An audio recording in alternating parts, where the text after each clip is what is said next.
This video has blown up because it sure looks like that one runner just purposely smacked the other with her baton. Let's hear from the girl that got hit. When you get on the other side of the track, you have to cross into lane 1, you have to merge in. And as I was coming up on her, she kind of like made me like get cut off a little bit, so I backed away. And then as we got around the curve, she kept bumping me in my arm. And then finally when we got off the curve, I like slowly started passing her, and then that's when she just hit me with the baton and I fell off the track. I could feel like a headache coming up, so I just set out. But I recently went to the doctor and they prescribed me with a concussion and a possible fractured skull. But the girl who hit the other insists it was an accident. I would never do that on purpose. That's not in my character. Everett says the incident is a complete misunderstanding, pointing to another angle of the race as proof. The baton was literally, like her arm was literally hitting the baton like this until she got a little ahead and my arm got stuck like this. So I'm like this in the air. I catch my balance, pump my arms. She's cutting in, so when I pump my arms, she got hit. When I hit her, I kept my baton up so I wouldn't hit her again. I'm sorry, was that? You gotta be kidding me. You invite the news to interview you and plead your innocence, and you can't change the battery in your smoke detector?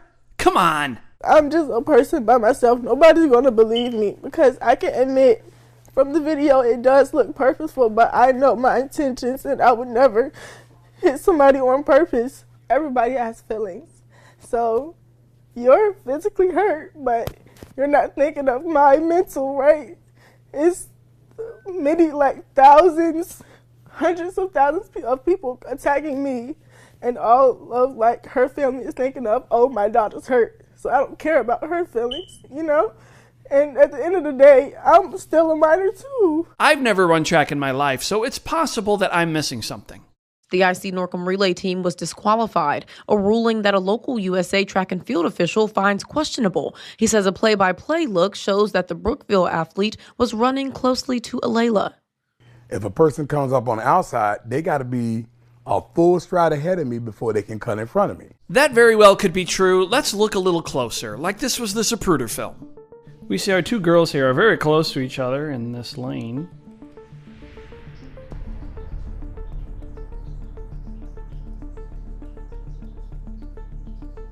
If we look, her foot it's almost hitting the line. And she is getting pretty close. They're saying that she is passing.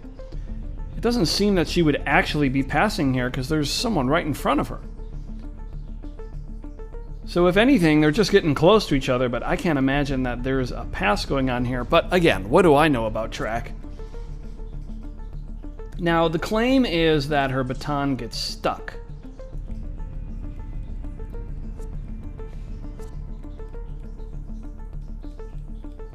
So are their arms tangled there? It's a bit hard to see.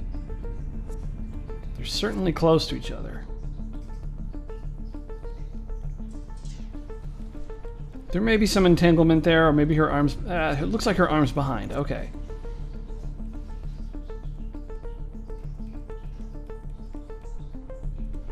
So I don't see that the baton ever actually gets stuck. Although that little movement there makes me think that it might have dragged against her back, at least right there. And then she claims she loses her balance. So let's see. Okay, her foot's here. She's running. Her foot's a little more to the inside.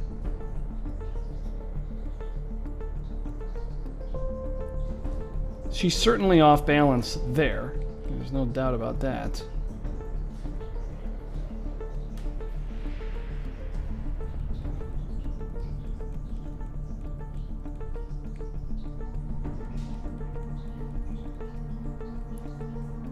And when you look at how she comes down, she had to extend her arm outwards. If you're losing your balance and you're trying to come back this way, wouldn't your arm come back in like this? It is possible that this is an accident, but when you look at it like this, it would take a remarkable amount of let's say, uncoordination to go straight to the back of her head. I mean, these are athletes we're talking about. They're supposedly coordinated. You should be able to not hit her in the head quite easily. And if this is an accident, a genuine actual accident, how do you not see her right there? You guys have been entangled this whole time. And then all of a sudden, oopsie doopsie, I didn't see you there, wha-pam! No matter how much I look at this, it just doesn't seem like an accident. Nevertheless, the girl is now facing charges. Senior Alayla Everett has been charged with the misdemeanor of assault and battery out of Lynchburg.